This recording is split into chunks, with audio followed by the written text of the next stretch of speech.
तो हेलो बच्चों, स्वागत है आपका एक और लेक्चर में।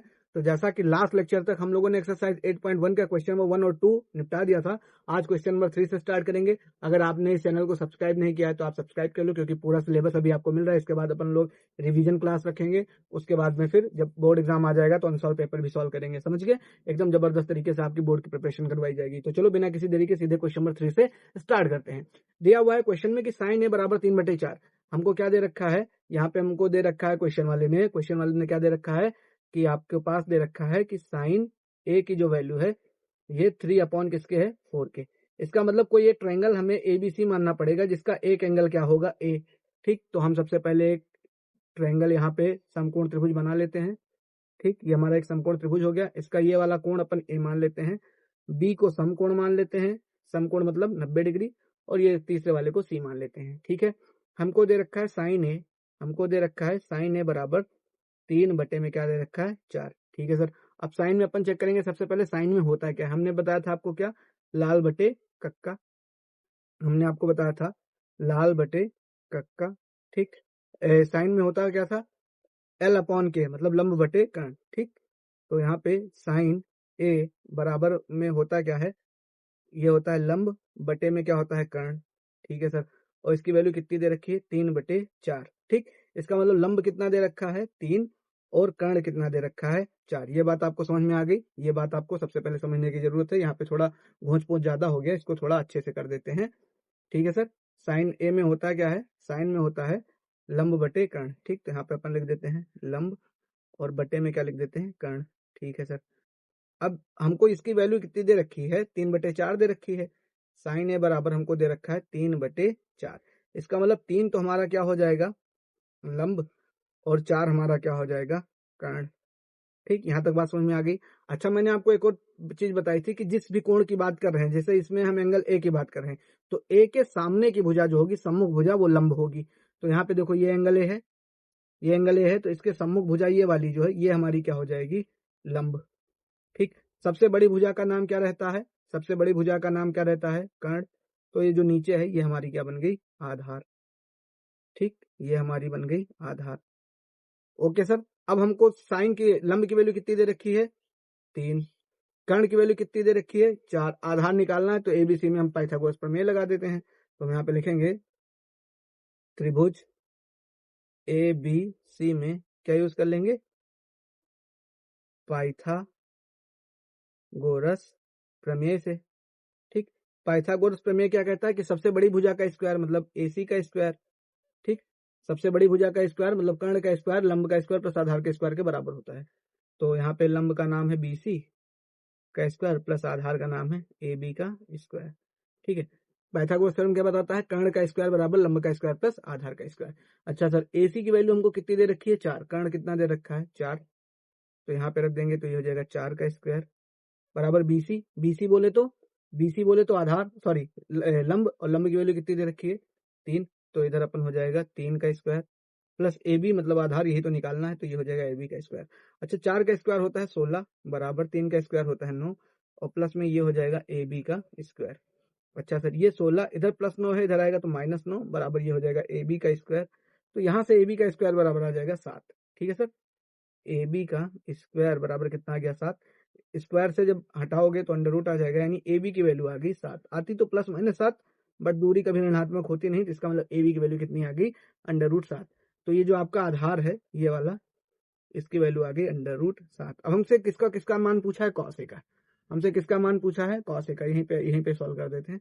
ठीक, हमसे जिसका जिसका मान पूछा है वो लिख लेते हैं। तो हमसे पूछा है कॉस ए, एक मिनट नीचे लिख देते हैं, क्योंकि उधर मेरे फोटो आ रही है सामने, तो वो फिर दिक्कत हो जाएगी। ठीक, तो यहाँ पे लिखेंगे कॉस ए। ठीक, हमने अभी आपको जुगाड़ बता रखा है, जुगाड़ का नाम क्या है? लाल बटे क क आ, साइन में ये होता है साइन, साइन में हो गया लंब बटे कर्ण। फिर ये होता है कॉस, कॉस में क्या हो जाएगा हमारा? कॉस में हो जाएगा आधार बटे कर्ण। तो कॉस ए बराबर हो जाएगा आधार, और बटे में क्या हो जाएगा? कर्ण। ठीक है सर, तो कॉस ए बराबर आधार की वैल्यू कितनी निकाली अभी हमने? आधार की वैल्यू निकाली है यहाँ पे √7, और कर्ण का नाम क्या है? 4। तो ये हो जाएगा √7/4। √7 बटे में क्या हो गया? 4। उसके बाद में फिर क्या निकालना था? क्वेश्चन में शायद tan ए भी पूछा है, I am not sure, sorry. तो tan ए चेक कर लेते हैं, tan ए भी निकालना है। tan में होता क्या है, ये देखो साइन कॉस tan हो गया, लाल बटे कक्का पे ध्यान दो, ये लाल बटे कक्का, ये जो लाल बटे कक्का लंब बटे आधार है ये किसके बराबर होता है, tan के। तो इसका मतलब tan में हो गया, tan में हो जाएगा आपका लंब और बटे में हो जाएगा आधार। ठीक, अब लंब की वैल्यू कितनी दे रखी थी, ऊपर से भी चेक कर लेंगे। तो tan ए बराबर लंब की वैल्यू आई थिंक 4 होनी चाहिए, लंब बोले तो BC, और BC की वैल्यू कितनी है, 3 है, सॉरी 3, और बटे में आधार, तो ये हो जाएगा 3 और बटे में आधार, आधार का नाम क्या है, √7। ठीक, अब नीचे कभी हम अपरिमेय संख्या छोड़ते नहीं, तो यहाँ पे परिमेयीकरण कर देंगे हर का, तो √7 से ऊपर नीचे गुणा कर देंगे। ठीक, तो गुणा करोगे तो यहाँ से tan ए बराबर आ जाएगा, ये ऊपर तो हो जाएगा 3 √7 और नीचे √7 और √7 का गुणा होकर क्या हो जाएगा 7। तो ये क्वेश्चन हो गया खत्म। अब चलते हैं अगले क्वेश्चन की तरफ। क्वेश्चन नंबर 4 में कह रहा है अगर 15 cot a बराबर 8 हो तो sin a और sec a का मान ज्ञात करो। अरे तो चिंदी क्वेश्चन है, ठीक है। कह रहा है पी, ये क्वेश्चन में हमको क्या है दिया है, ठीक, क्या दे रखा है, दे रखा है कि 15 cot a ये किसके बराबर है, 8 के। तो इधर 15 गुणे में है, बाएं साइड में, दाएं साइड में जाएगा तो भाग में हो जाएगा, तो cot a बराबर हो जाएगा 8 बटे में क्या हो जाएगा 15। ठीक है सर, फिर वही बात, एक त्रिभुज बना लेते हैं यहाँ पे, समकोण त्रिभुज जिसका एंगल ए की बात हो रही है, तो ये वाला एंगल अपन ए मान लेते हैं, ये हम समकोण को बी मान लेते हैं, और इस तीसरे वाले को इसको क्या मान लेते हैं, सी मान लेते हैं। अच्छा कॉट ए की वैल्यू कितनी दे रखी है, 8/15। अच्छा कॉट में होता क्या है ये चेक कर लेते हैं।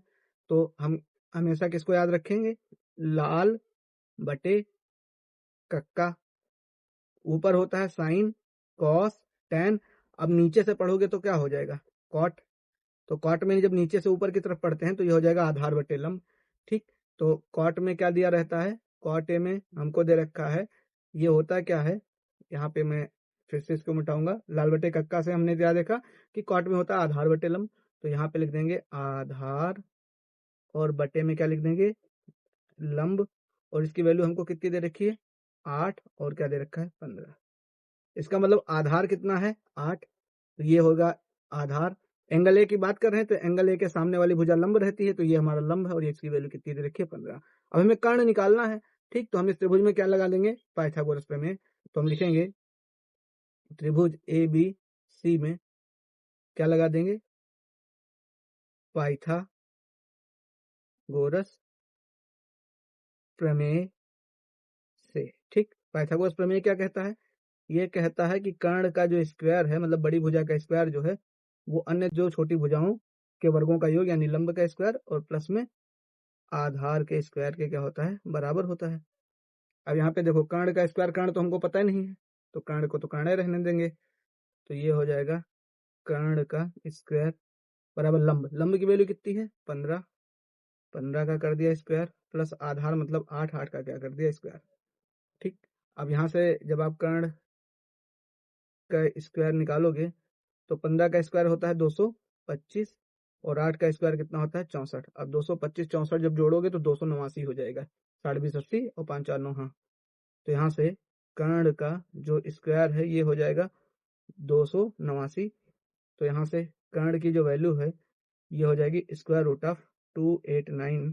तो यहाँ से कर्ण की वैल्यू आ जाएगी 289 का जब आप अंडर निकालोगे तो आ जाएगा 17, आता प्लस माइनस 17, बट चूंकि माइनस दूरी में होती नहीं तो इसलिए ये आ जाएगा आपका 17। तो यहाँ पे कर्ण की वैल्यू आ गई 17। ठीक है सर, अब जो जो पूछा निकाल लेते हैं। हमसे पूछा है साइन ए, हमसे क्या पूछा है साइन ए, हमसे पूछा है साइन ए। अच्छा साइन में मैंने आपको बताया है क्या याद रखना है, लाल बटे कक्का, यही महामंत्र है। ठीक, तो साइन में क्या होगा लंब बटे कर्ण, यहाँ पे लिख देते हैं, साइन ए में क्या लिख देंगे लंब, और बटे में क्या आ जाएगा कर्ण। ठीक, तो साइन ए बराबर लंब, लंब की वैल्यू कितनी है भैया साहब, भाई साहब यहाँ पे लंब की वैल्यू कितनी है, ए के सामने वाली भुजा लंब होती है, ये हमारा लंब है। ठीक, ये लंब है, ये जो नीचे है ये क्या है आधार, और ये जो सबसे बड़ी भुजा है ये क्या है कर्ण। ठीक है, तो अब यहाँ से हमसे पूछा है साइन में होता है लंब बटे कर्ण, तो लंब की वैल्यू है 15 और कर्ण की वैल्यू है 17, तो यहाँ से साइन ए बराबर आ जाएगा 15/17। ठीक, उसके बाद में फिर क्या पूछा है, एक आंसर तो ये हो गया। ठीक, और क्या पूछा है, और क्वेश्चन वाले ने हमसे पूछा है सेके का मान ज्ञात कीजिए, तो यहाँ से सेके भी लिख देते हैं। तो यहाँ से लिख देंगे सेक ए। सेक में क्या होता है, अब देखो ऊपर से जब यहाँ देखते हो तो ये होता है साइन, कॉस, टेन, नीचे से क्या होता है कॉट, और यहाँ पे होता है सेक। ठीक, और सेक में नीचे से उल्टा पढ़ेंगे, तो सेक में हो जाएगा कर्ण बटे आधार। सेक में क्या हो जाएगा कर्ण बटे आधार, तो यहाँ पे लिख देते हैं कर्ण, और बटे में क्या हो जाएगा आधार। तो कर्ण की वैल्यू तो भैया 17 आई थी। ठीक, तो यहाँ से लिखेंगे सेक के बराबर कर्ण की वैल्यू कितनी आई थी 17, और आधार की वैल्यू शायद 8 थी। ठीक, 8 थी, तो यहाँ पे लिख देंगे 8। तो ये भी हो गया। ये कहाँ लिख दिया, अंतहीन लिख दिया, इसको थोड़ा सा एडजस्ट कर देते हैं। तो ये हो गया 17/8। ठीक है, ये भी क्वेश्चन निपट गया। अब क्या है सर, अब ये है सेकेंड। अच्छा बस खत्म हो गया, इसको ये क्वेश्चन में इतना ही पूछा था, और इसी के साथ ये क्वेश्चन हमारा हो गया खत्म। ठीक, अब चलते हैं अगले क्वेश्चन की तरफ। अगला क्वेश्चन कह रहा है कि सेक थीटा बराबर 13/12 हो तो अन्य सभी त्रिकोणमितीय अनुपात परिकलित कीजिए। इस बार थीटा दे रखा है, कोई टेंशन नहीं, एक समकोण त्रिभुज बना दो। एबीसीडी लिखने की कोई बहुत ज्यादा खास जरूरत है नहीं, बस एक समकोण त्रिभुज बनाओ। ये वाला एंगल मान लो थीटा, कुछ ये मान लो ए है, ये कुछ मान लो क्या है बी है, ये कुछ मान लो क्या है सी, ये समकोण है। तो ये जो सामने वाली भुजा है, ये थीटा के सामने वाली भुजा हो जाएगी लंब, ये जो नीचे वाली भुजा है ये हो जाएगी आधार, और ये जो सबसे बड़ी भुजा है ये, इसका नाम क्या हो जाएगा कर्ण। ठीक है सर, अब सेक थीटा बराबर, हमको क्वेश्चन में आते हैं इसके सॉल्यूशन पे। ठीक, तो दे रखा है, दिया है कि सेक थीटा बराबर 13/12। अच्छा, लाल बटे कक्का से सेक में चेक कर लेते हैं होता है क्या है, लाल बटे कक आ। ठीक, तो ऊपर होता है साइन, कॉस, टेन। ठीक, उसके बाद ये नीचे से क्या होता है कॉट, ये होता है सेक। ठीक, तो सेक में क्या हो जाएगा, उल्टा चलना है तो कर्ण बटे आधार। ठीक, तो यहाँ पे लिख देंगे सेक थीटा में होता है कर्ण बटे आधार। सेक थीटा ये बराबर होता है कर्ण बटे में हो जाता है आधार, और इसकी वैल्यू हमको कितनी दे रखी है 13 में क्या दे रखी है 12। इसका मतलब कर्ण की वैल्यू 13 है और आधार की वैल्यू कितनी है 12।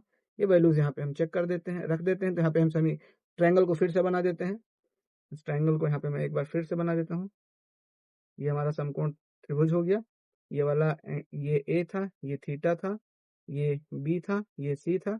ठीक, तो क्या होता है कर्ण की वैल्यू कितनी दे रखी है 13, तो सबसे बड़ी भुजा कर्ण होती है 13। थीटा के सामने वाली भुजा लंब है, आधार ए बी की वैल्यू कितनी दे रखी है 12, हमें बी सी निकालना है। इसमें सबसे पहले पाइथागोरस प्रमेय लगाएंगे, जहाँ पे लिखेंगे त्रिभुज ए बी सी में क्या यूज कर लेंगे पाइथागोरस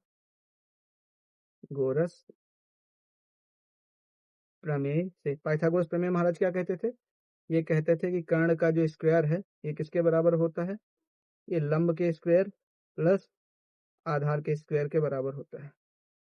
ठीक है सर, कर्ण की वैल्यू कितनी दे रखी है 13, तो ये हो जाएगा 13 का स्क्वायर। उसके बाद में फिर क्या होता है, अच्छा ये कर्ण बटे आधार, ओके ठीक है। अब आधार की वैल्यू कितनी दे रखी है, लंब नहीं दे रखा है तो लंब को लंबा रहने दो। ठीक, लंब को लंब ही रहने दो, तो ये हो जाएगा लंब का स्क्वायर। आधार की वैल्यू कितनी दे रखी है 12, तो ये हो जाएगा 12 का स्क्वायर।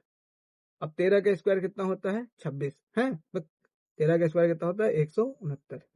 फिर ये हो जाएगा लंब का स्क्वायर, और 12 का स्क्वायर 24, 144। ठीक, 144, तो ये 169 उधर प्लस 144 था, इधर आएगा माइनस 144, बराबर ये हो जाएगा लंब का स्क्वायर। ठीक, अब 169 में से 144 घटाओगे तो कितना बचेगा 25, तो ये हो जाएगा लंब का स्क्वायर बराबर 25। तो यानी लंब बराबर अगर आप निकालोगे तो ये हो जाएगा √25, और √25 का मतलब कितना हो गया 5, यानी लंब की वैल्यू कितनी आ गई 5। ठीक है सर, तो यहाँ से लंब की वैल्यू कितनी आ गई 5। ठीक, ये था हमारा लंब, ये था हमारा आधार, और सबसे बड़ी भुजा क्या होती है, ये होती है कर्ण। ठीक है सर, अब हमसे कह रहा है सभी निकाल दो। अब एक एक करके खटाखट लिखो। साइन थीटा, साइन थीटा में जब आप लाल बटे कक्का देखते हैं तो ये होता है लंब बटे कर्ण। ठीक, साइन थीटा में जब आप लाल बटे कक्का से देखते हो L अपॉन के ए, तो साइन में क्या होता है लंब बटे कर्ण। ठीक है सर, तो साइन थीटा में लंब बटे कर्ण करना है। लंब की वैल्यू कितनी आई है, लंब की वैल्यू 5 है और कर्ण की वैल्यू 13 है, तो ये हो जाएगा 5/13। ठीक, तो ये हो जाएगा 5/13, यानी साइन थीटा की वैल्यू आ गई 5 बटे में कितना हो गया 13। अच्छा सर, उसके बाद में कॉस थीटा। कॉस थीटा में कॉस में क्या होता है आधार बटे कर्ण। आधार की वैल्यू कितनी है 12 और कर्ण की वैल्यू कितनी है 13, तो ये हो जाएगी 12/13। ठीक।